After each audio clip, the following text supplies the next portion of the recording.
Assalamu alaikum. Welcome to Ask and Hazir channel. I am रज़न Naqvi.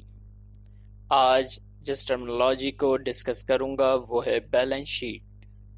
और इस terminology को discuss करने से पहले मैं चाहूंगा कि आप मेरे चैनल को सब्सक्राइब करें और बेल आइकॉन को प्रेस करना ना भूलें ताकि आपको मेरी तमाम वीडियोस वक्त पर मिल सके। और मैंने अपनी तमाम वीडियोस का लिंक नीचे डिस्क्रिप्शन में दे दिया है। तो आइए चलते हैं, देखते हैं what is balance sheet.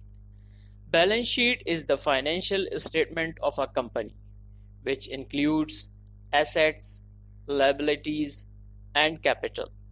Balance sheet includes assets on one side and liabilities and capital on the other side.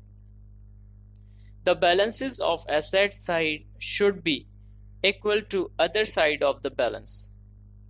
Balance sheet जैसा कि मैंने आपको बताया कि फाइनेंशियल स्टेटमेंट के अंदर 4 स्टेटमेंट्स होती हैं, जिसमें से एक इनकम स्टेटमेंट था जो कि मैंने प्रीवियस टर्मिनोलॉजी के अंदर डिफाइन किया, और अब ये सेकंड जो कि बैलेंस शीट है।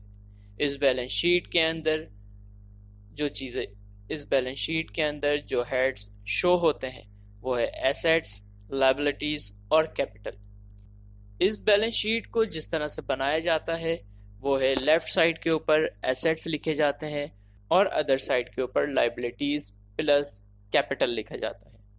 इसको लिखने के बाद एसेट साइड का बैलेंस इक्वल होना चाहिए लायबिलिटीज और कैपिटल के बराबर।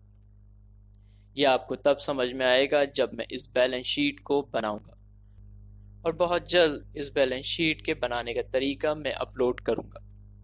इस वक्त ये टर्मिनोलॉजी है तो मैंने शॉर्टली आपको डिफाइन कर दिया। मेरे लेक्चर्स को आप देखते रहिए और अकाउंटिंग से रिलेटेड जो भी आपको इंफॉर्मेशन रिक्वायर्ड हो, या फिर अगर आपको किसी भी स्टेटमेंट बनाने में कोई भी मुश्किल पेश आ रही है तो आप मुझे कमेंट्स में मेंशन करें।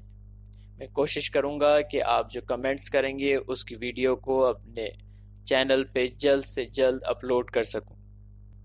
शुक्रिया।